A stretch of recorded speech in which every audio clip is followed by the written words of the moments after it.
Cigarette কোন মুসলমান খেতে পারে? সিগারেট হয় টোবাকো প্ল্যান্টস থেকে, তামাক পাতা। ফরিদপুরে চাষ হয় নাকি? হয়। কোন থানায় হয় বেশি? হ্যাঁ, তামাক ক্ষেত যারা দেখছেন কোন বেড়া লাগানো লাগে? কারণ ছাগলেও মুখ দেয় না। তো যেটা ছাগলে খায় না এটা কোন মুমিন বান্দা খাইতে পারে?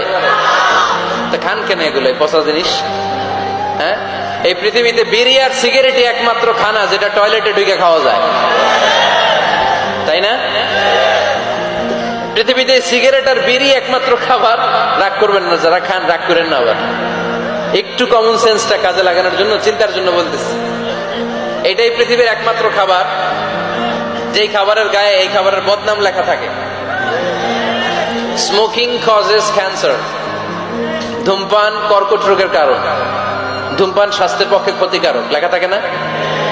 আচ্ছা ধরেন ফরিদপুরের একটা কোম্পানি নতুন চানাচুর বের করছে, ওই চানাচুরের গায়ে লেখা এই চানাচুর খাওয়ার 1 ঘন্টার মধ্যে বমি শুরু হবে আর ডায়রিয়া হবে।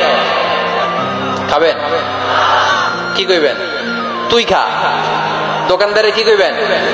তুই খা, তোর বমি হোক, তোর 14 গোষ্ঠীর ডায়রিয়া হোক, আমি টাকা দিয়ে এগুলো কিনবো না, ঠিক কিনা? কারণ এই প্রোডাক্টের গায়ে এই প্রোডাক্টের বদনাম লেখা, এটা আমরা কিনবো কেন?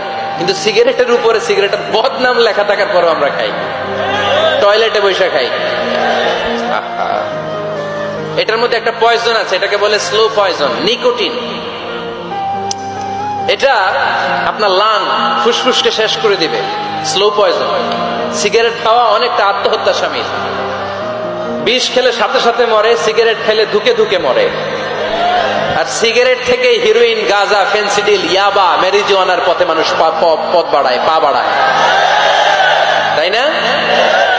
এগুলো খাবেন না। ওয়ালা তুলকু আইদিকুম ইলা তাহলুকা। নিজে নিজেকে স্বেচ্ছায় ধ্বংসের দিকে ঠেলে দিও না। জীবনটা অনেক সুন্দর, জীবনটা অনেক রঙিন, আল্লাহর দেয় জীবনটাকে উপভোগ করার দরকার আছে না নাই? এই জন্য সিগারেটকে এই ফরিদপুরের প্রোগ্রাম থেকে আমরা আজকে নো বলে দিলাম। কি বলে দিব? আওয়াজ করে সবাইকে আমরা সবাই একসাথে বলবো, সিগারেটকে কি বললাম?